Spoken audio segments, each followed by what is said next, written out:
Hey, I'm Canon Explorer of Light David Bergman. I'm here at the D'Angelico showroom in New York City. I'm photographing the band Wild Street. Why? It's because I have my hands on the new Canon EOS 1DX Mark III. Yes, the Mark III. This is the brand new camera. I'm super excited about it. I really wanted to put it to the test in a real world environment like this with a band in a low lit situation because I wanted to see if the autofocus and the high ISO really lived up to the hype. Spoiler alert, it does. But let me tell you a little bit about what's going on here.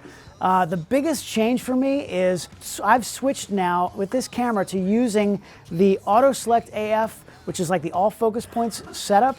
And that way, what I do is I can choose which point I want to start the focus on. And if it's on somebody's head, this thing's got this deep learning algorithm inside of it that I don't even understand how it works. But once you lock it in on somebody's head, it will stay locked on and keep that head in focus. And then you can easily switch to a different focus point and move it to somebody else if you want to switch back and forth. And once you're locked on, it will stay locked on. It's actually pretty amazing. It's a big change for me because I've never really been one to let the camera make those kind of decisions. I'm kind of a control freak and I like to tell it exactly where I want to focus, but I've found in working with this camera that it does such a good job locking focus and keeping focus that I really trust it in a way that I never have trusted a camera before. It's pretty amazing.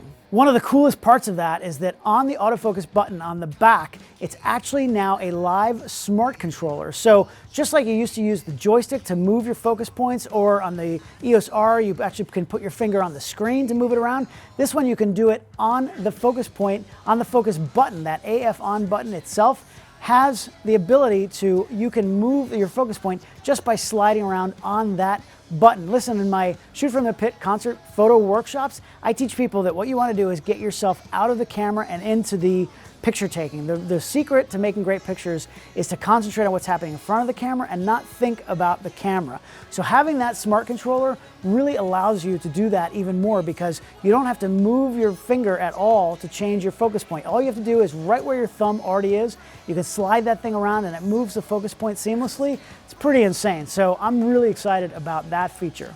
Another change with this camera is that the back LCD screen is full touch, so you can change all of your functions and anything you want just by touching the screen. So that's a really nice new function as well with this camera.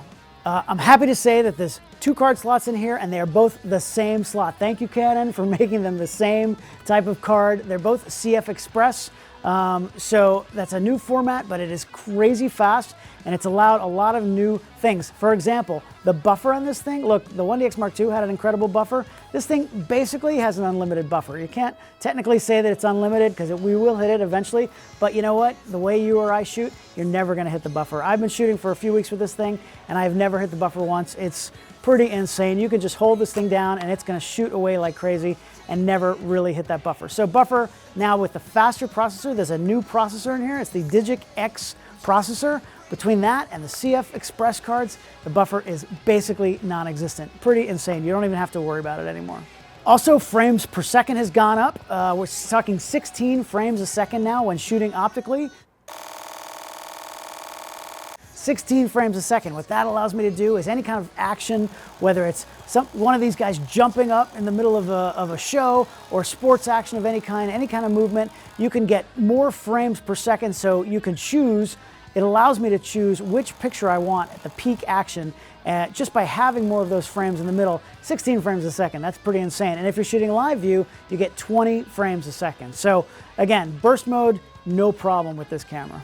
Also, you can choose if you want to use the mechanical shutter or the electronic shutter in here. So what that can allow you to do is to shoot full silent mode. I'm not talking like little click shutter mode, I'm talking completely silent. So I was photographing Sarah McLachlan once on stage in front of a crowd. She was just playing piano. It was really quiet, and I was actually standing on stage photographing her, and I was able to shoot in silent mode without anybody knowing. It was not disruptive at all. If you photograph in courtrooms or on film sets or anything like that where you need silent mode, this is going to be a great way to go. This camera also has built-in Wi-Fi and Bluetooth, which is super cool, built in there. I can send pictures right to my phone immediately if I want to, or I can send to an FTP server. If you're a wire service photographer or anything like that, you can now, the networking capabilities on this thing are insane. So you've got all kinds of capabilities built right in without having to use anything external. So I don't shoot a lot of video, but when I do, I'm gonna be using this camera because I can shoot 5.5K RAW files to the card. I can also shoot 4K 60p Canon log, no crop. Yes, you heard me, 4K 60p Canon log, no crop, full frame. That's no crop, either 5.5K or 4K. Crop is no longer an issue. Of course, there's a crop mode if you want to shoot that way, but no crop. Pretty darn crazy. Look, every generation of camera gets better with high ISO, and this one, the Mark III, is no exception. So I've been shooting with the Mark II about 6400 for most of my concert photography. Today, with this band, in this dimly lit situation, I've been shooting 12,800, and it looks amazing. I never thought I'd be able to shoot 12,800 ISO and have it really be usable. This is not just usable, it actually looks amazing. I can make a print, I can use it in a book, whatever I want to do. ISO is kind of a non-issue now. I mean, I'm shooting with a 24 to 105 f4 lens, and at 12,800, I've been shooting 800th of a second here with this band. So because of that, at 800th of a second, I can freeze action in a way that in a club concert situation, I would have never been able to do. Normally, I'd be way down at slower shutter speeds. So that ability allows me to make pictures I would not have been able to make otherwise. Hey, listen, thanks to Canon for letting me use this camera, this Mark III. Sorry to tell you, you're not going to get it back. I'm going to be holding on to this because I just love it way too much. My experience has been nothing but positive with this. It's made for sports, action, wildlife photographers, photojournalists, anybody who needs low light, fast action, well-made cameras. It's built like a tank, just like all the 1DX bodies are. By the way, did I mention it takes the same battery, so you don't have to change battery with this camera, so that's super cool also. So if you have any questions about my experience with the camera, leave a comment down below. I'll do my best to answer as many of them as I can. Of course, also, you're here on Adorama's YouTube channel. Don't forget to subscribe, hit the little bell so you get notifications. There's so much great content on here. I hope to see you back. Thanks again to Canon and Adorama. I'll see you back here next time.